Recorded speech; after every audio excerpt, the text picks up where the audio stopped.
Vamos lá para mais uma aula aí no Godoy Flix. Hoje a gente vai falar aí sobre treino em jejum, né? Se esse treino em jejum é válido, se não é válido, e a gente tem que saber o porquê. Bom, a gente precisa entender um pouquinho do metabolismo e da fisiologia, como ela funciona antes de entender o momento do treino em jejum, se vai ter algum prejuízo nesse treino de jejum, se vai conseguir manter a performance ou se não vai, beleza? Primeiro a gente tem que entender que o cérebro, coração e hemácias, o substrato energético para eles funcionarem, né? Todo o nosso organismo, todas as células que compõem o nosso organismo precisa de energia, precisa de ATP.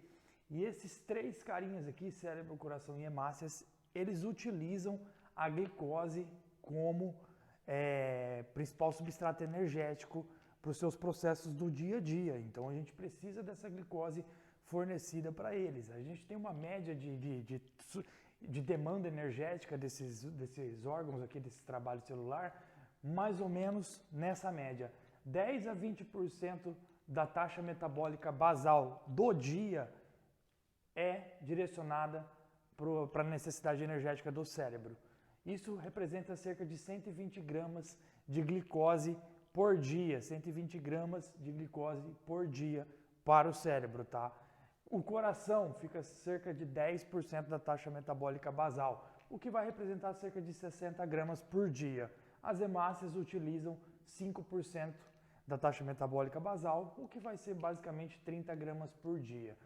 Então a gente tem uma exigência, né, uma demanda energética por eles que deve ser suprida. A gente não pode ficar sem o funcionamento deles. E eles têm uma predominância da via anaeróbica, por isso que o consumo é exclusivo de glicose. É lógico, quando a gente tem a restrição de carboidrato na dieta e a gente tem uma baixa dessa ingestão de carboidrato, praticamente zero ou muito baixa, a gente começa a acontecer mais a gliconeogênese, né? Essa gliconeogênese começa a produzir glicose para continuar tentando oferecer o substrato energético para eles. Só que a gente tem uma alternativa energética, que é os corpos cetônicos formados ali quando a gente está em cetose, né? Então os corpos cetônicos podem alternar e fornecer esse substrato energético como alternativa, né? Como um recurso de sobrevivência.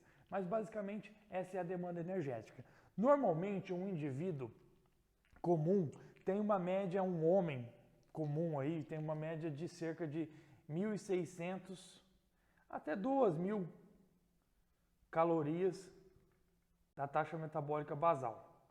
Então um homem normalmente tem 1.600, 1.500, 1.600 a 2.000 calorias na taxa metabólica basal. 20% disso vai para o cérebro. Então 10 a 20% vai para o cérebro. Então a gente pode chegar próximo desse número. Se for 2.000 calorias, 400 calorias, se for 20%, de 200 a 400 calorias é direcionada para o cérebro, convertendo isso em glicose, vai dar mais ou menos essa média, tá bom? Então a gente vê que é bem compatível. E isso direcionando para os outros também. Então a gente tem essa necessidade energética diária para essas células aqui, beleza? Para esses caras aqui. A gente também tem que entender o conteúdo de glicogênio que a gente possui no corpo. Quanto de glicogênio a gente tem no corpo e onde eles estão principalmente. A gente tem um glicogênio hepático, que é no fígado. Normalmente o indivíduo tem cerca de 100 a 150 gramas de glicogênio hepático. 75 gramas em um indivíduo mais leve, até 150 gramas, mas normalmente gira em torno de 75 a 120 gramas, tá? O fígado pesa normalmente 1,5 kg, cerca de 10% dele menos de 10%, 0,5 a 0,8, 0,9% do peso é em glicogênio. Então a gente tem cerca de 100 a 150 gramas de glicogênio hepático aí estourando, tá bom? E a gente tem aí o glicogênio muscular, que é o maior estoque energético aí de glicogênio do nosso organismo, né? Normalmente a gente tem aí 500 a 1.000 gramas de glicogênio estocado nas nossas células musculares. Quanto maior o volume muscular, mais células a gente tem de músculo, né? Mais músculo a gente possui, maior volume, maior conteúdo de glicogênio muscular. Normalmente é cerca de 0,7% do peso do músculo é composto pelo glicogênio muscular, tá? Então dá essa média de 500 a 1.000 gramas. Pode ser mais? Pode. Num indivíduo de 110 quilos, com um percentual de gordura entre 6 e 12, então ele tem muito volume muscular, pode chegar a mais de 1.000, né? Então a gente tem um conteúdo muscular aí muito grande, né? É lógico. Por exemplo, a gente tem um estoque de gordura também que supre as necessidades energéticas. Na taxa metabólica basal, cerca de 70% do metabolismo basal vem das gorduras, né? Então 60%, 70% vem das gorduras.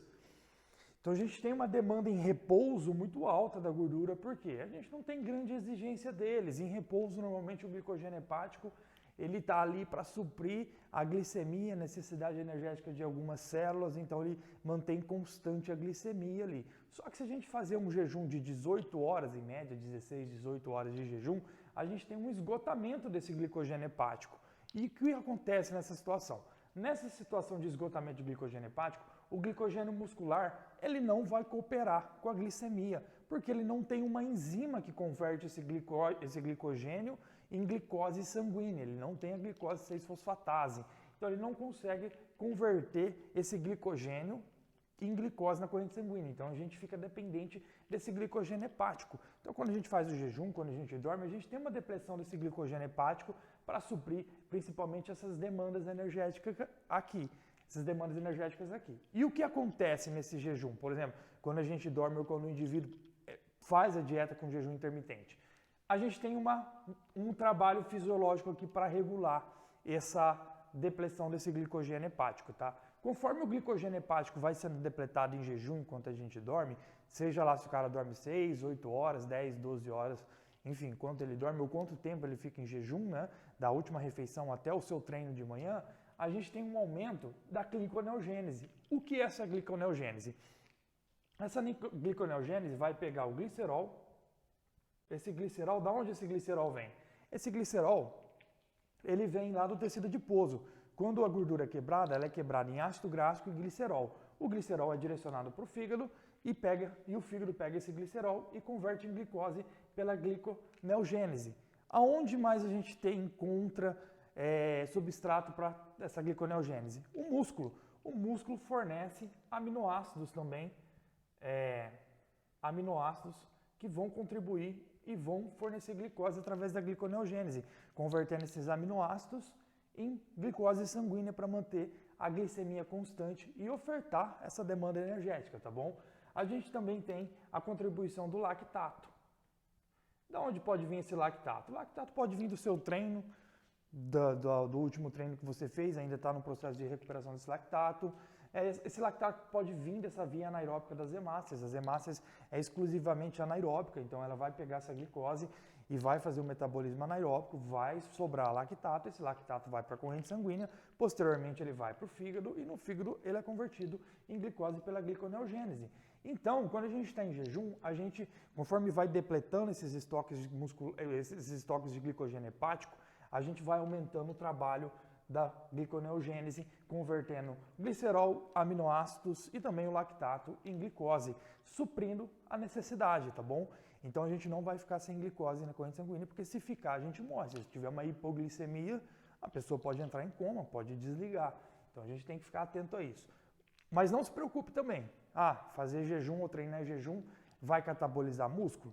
Não vai. Por quê? Normalmente, esse taxa metabólica basal, os aminoácidos vão contribuir com cerca de 5 até no máximo 15% da taxa metabólica basal vai vir das proteínas, tá? Se a gente está com superávit calórico, comendo mais calorias do que a gente gasta, vai ficar em torno de 5, no máximo 10%. Se a gente está com uma restrição calórica, quanto mais severa a restrição calórica, maior o catabolismo de aminoácidos, tá? Então a gente pode chegar a 15% desse catabolismo desses aminoácidos para a contribuição na gliconeogênese e formar glicose pela restrição calórica. Mas, como a gente bate isso aqui, necessidade de proteína. Se a gente ingerir proteína, manter o balanço nitrogenado positivo, ou seja, a injeção de proteína suficiente, 2 gramas quilo por dia, 2 gramas quilo, 2,5, 3 gramas quilo ali, dependendo da necessidade, a gente consegue atenuar esse catabolismo muscular para o fornecimento de gliconeogênese, tá bom? Então basicamente a gente tem essas funções aqui na fisiologia e no metabolismo para manter a glicemia constante. Outras coisas o que acontecem aqui. Durante o jejum, a gente tem principalmente o aumento de glucagon, a gente tem um aumento do glucagon, a gente também tem um aumento do cortisol, quando a gente está em jejum, logo pela manhã, né? A gente também tem um aumento do cortisol E a gente tem um aumento de GH também em jejum, né?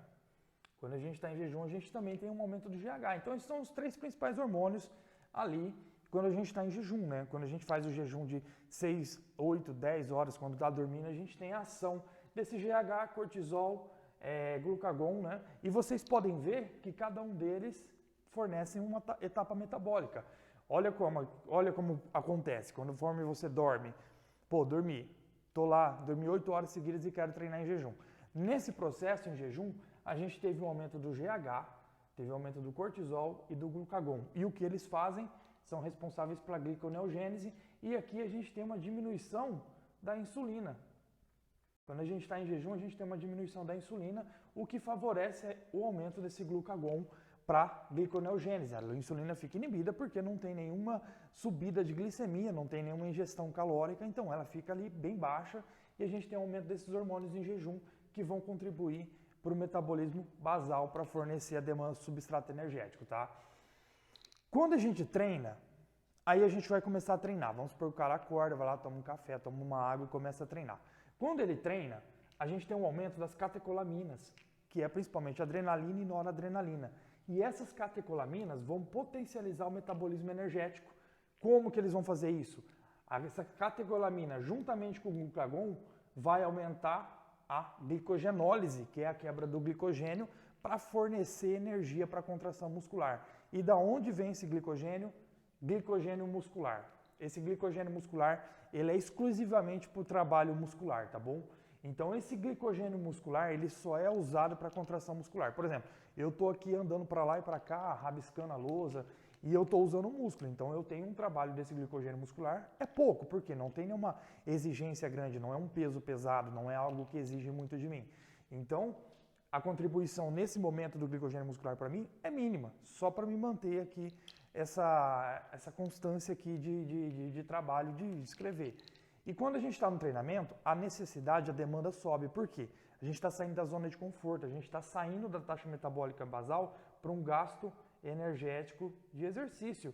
Então a gente está treinando, levantando peso, saindo da zona de conforto. E quanto mais peso a gente mobiliza por mais tempo, maior é o gasto calórico e maior a exigência desse glicogênio muscular. Então conforme a gente começa a treinar, a gente aumenta essas catecolaminas, a gente tem um aumento do glucagon também, o cortisol já está alto, a gente tem um aumento desses hormônios, esses neurotransmissores aqui, que vão aumentar a lipólise, então eles vão começar a quebrar mais gordura para suprir a demanda energética do treino, porque só o glicogênio muscular não vai ser suficiente, e a gente também vai ter o aumento da oxidação, então a gente vai começar a usar mais as mitocôndrias para suprir ainda mais a demanda energética e fornecer energia para a contração muscular.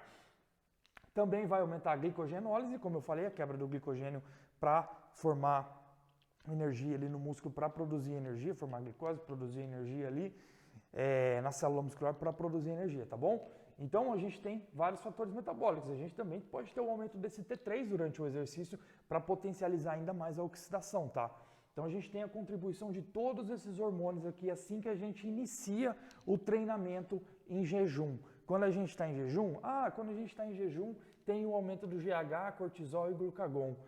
E o glucagon aqui, o GH e o cortisol também causam a lipólise, que é a quebra de gordura. Eles causam por quê? Porque eles estão contribuindo para a taxa metabólica basal, que tem a demanda de 60% a 70% de gordura para contribuir nesse gasto energético. Então o metabolismo basal aqui, 60% a 70% vem da gordura. E esses hormônios auxiliam na lipólise e na oxidação para a produção de energia em jejum, quando a gente não está alimentado. Isso não quer dizer que é só ficar sem comer, que é só fazer jejum que vai emagrecer. Não, porque depois a gente tem a ingestão calórica que vai abater essa necessidade, tá bom? Por exemplo, vamos supor que você tem um metabolismo basal de 2.000 calorias e você tem um gasto energético de exercício por dia de 800 calorias. Isso vai dar 2.800 calorias de gasto por dia. Aí você faz o jejum, fazendo jejum, só que aí quando você começa a comer, você vai lá e consome no dia 3.500 calorias. Se você consumiu mais do que você gastou, o teu peso vai subir, independente se você fez jejum ou não. Por quê? Esse jejum que você fez com o aumento desses hormônios causou a lipólise? Causou.